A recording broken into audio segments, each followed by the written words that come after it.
Hello everybody, Russian Batman back with another video. This video is a little bit different. I'm actually going to be giving you a little tutorial on how to make a custom. However, I was kind of inspired to do this. I haven't made the custom yet. This is before, so we'll see how this goes.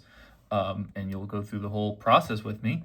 And so all you're going to need for this custom, if you want to follow along, is you're going to need this D&D figure. Now, this D&D figure is actually a keychain. I broke the keychain off. The way you can, I maybe should have recorded that process, but the way you could do that, there are plenty of tutorials online of how to do that.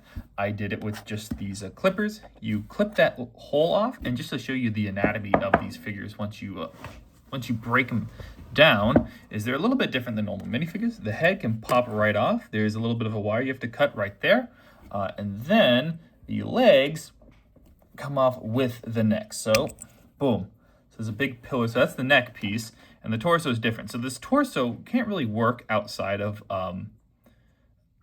this context. However, the way we're going to do this is you could either, like I said, take the legs off. You can't use the hips and use them on this custom. Oh, but this is going to be a custom Doctor Doom. Or you could just keep this whole figure together. The way I'm going to do it in this video, I'm going to keep the whole figure together and use basically every part except for the heads. We're not going to use the head.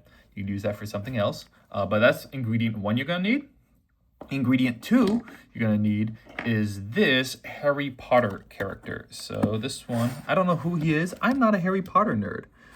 However, look at that mask and look at this thing right here. I got this just for the Hagrid. This was from the Hagrid bike set. So Hagrid on a bike. This set is a currently available set. So both of these you can actually just find at your local Lego store or Target or wherever sells. I don't know if these keychains are Lego store exclusives or what. I don't like the lighting on this guy. It's like very bad.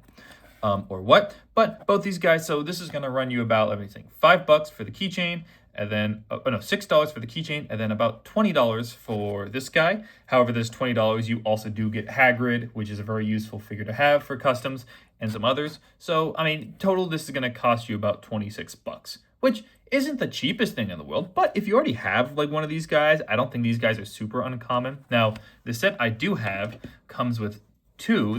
They are slightly different. Mostly the masks. So you get choices on the mask. We're going to use this for Doctor Doom's mask because it's going to be kind of like a semi-purist. I think this one is the best. However, you do get the options of this mask, and they all are different. This mask or this mask. So let's go just straight into painting this torso up to make it look like Doctor Doom. And the other thing you're obviously going to need is you're going to need some green paint. You could also use some black paint as well. I don't know how much that is going to cost you. If you do want it to match Lego's green, I would highly recommend just going to a craft store with a green brick and comparing the paints. My green is not the best green in the world. However, really just try to get a solid green. If it's your first time painting, maybe get some Mod Podge as well. That's not required, but really just green paint should do the trick. We're not going to get super fancy with this custom, and yeah, hopefully this should be easy enough to do at home. I don't know how well it will be if you're a first-time customizer, but this might be a fun little project, so let's get straight into it. All right, first thing we're going to do here, we are going to sand this. So here I have the helmet, and I got some sandpaper. This is some 240 grit. Doesn't really matter the grit, but basically what we're doing here is we are sanding the thing. So we're not doing like an extreme sand. We don't need to make sure every crevice is sanded. We are just doing this to kind of just make the surface a little bit rough, just so the paint can stick on better. And yeah, so we're gonna just speed through this, and then yeah. All right, now that the sand is fully done, here's a before and after. So that's the one of the I dropped it. One of the masks, and then the other one, and then this is what it's gonna kind of look like. As you can see, like I said, the raised surfaces you could see a lot better just because of how the sanding works, and yeah, that's how we want it to look. Alrighty then, and then here we're gonna get a spare head. And this is a junk head I use. You don't have to use this. You could use a 1x1 cylinder as well. That works. And we're also going to put it on just sort of a junk torso here. Again, you don't need to do this. You can do 1x1 cylinders, but just make sure it's on top of a base, so it's just kind of relatively sturdy. And yeah, so what we're going to do here is we're actually going to put on a base coat before we put on the green. So I'm going to get a brush. And the base coat I'm going to show you here in a second, silver paint. Ideal color is obviously white. However, white paint doesn't go on that well. So I'm using this silver. You can either use the same one. This is a very good silver, or get your own. Like I said, the only other paint you're going to require is going to be just the green. But here we're just going to paint on a base coat of the silver, just so it's all fully covered and you don't see any more of the black.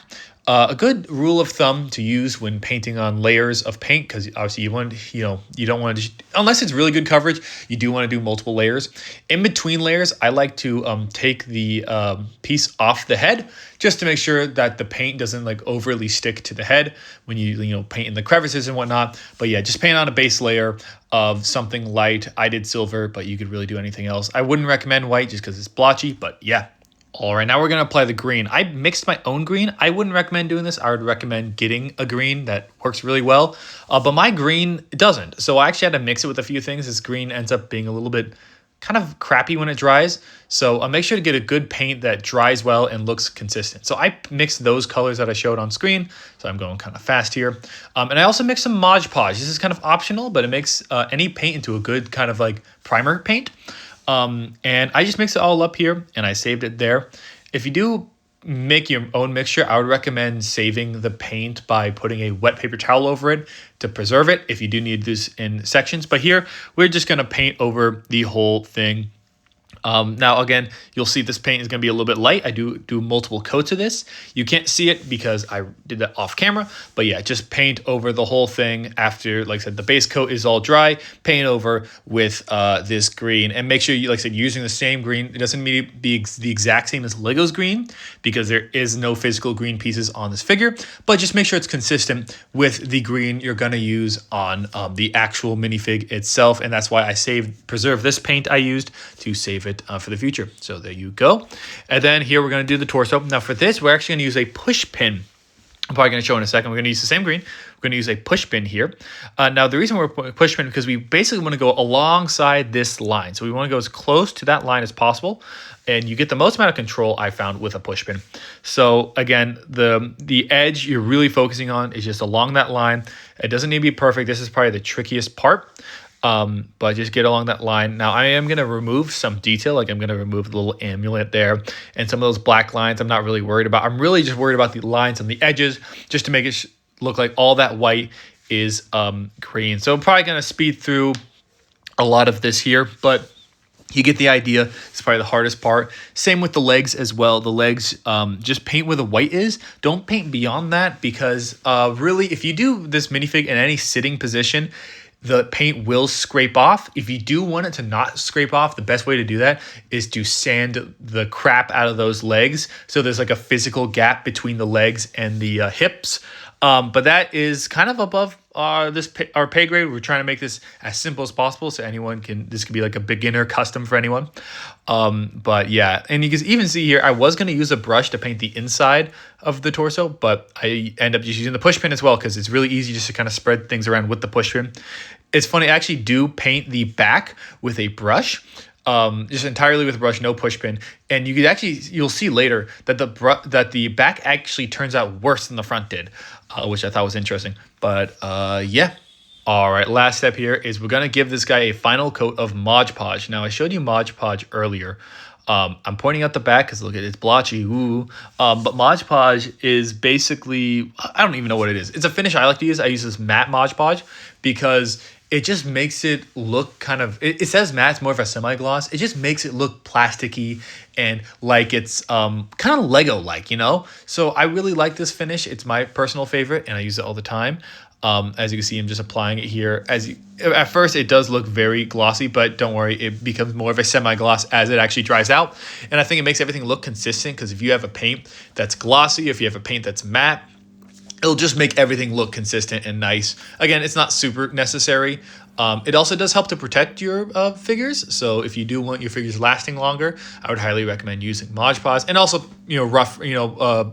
using sandpaper on your surfaces. Well, that will make your customs last a long time and they'll endure wear and tear. But yeah, there you go. That is basically it for this step. All right, now that we have all of our parts, let's get them all assembled. I did actually add an additional part. So first we have our torso leg combo. I don't know why my lighting is just like, look at how dark that looks. I don't like that. But other than that, I am really happy with how this torso came out. As you can see, the back is a little splotchy, but yeah. And then another piece I found in my collection last minute, is why I'm recording this bit, is this cape right here. I found a green cape. Green capes aren't super common, but this is from Mateo from the Dream Sets, I believe. So we could put on that cape, and then we could have so we could have our proper Doctor Doom. Then we're gonna get the helmet that we got from our Dementor or whatever. I actually don't know what this thing is. I am not a Harry Potter nerd, but there you go. And last but certainly not least is we have this green mask piece. And I'm really happy with how that turned out. But yeah, if y'all did this yourself, let me know. That'd be like epic if someone actually used this as an actual tutorial. But yeah, y'all like, subscribe, go watch the 2011 film Rango. Go subscribe to Frail Whale YT and Ty the Movie Guy. Pretty epic people. Frail Whale YT, if you're watching this, I challenge you to make your own Doctor Doom, or anyone else watching this. But yeah, I'm super happy with how it turned out. But yeah, y'all like, subscribe, go watch that movie, and yeah, enjoy. Ciao, bye-bye.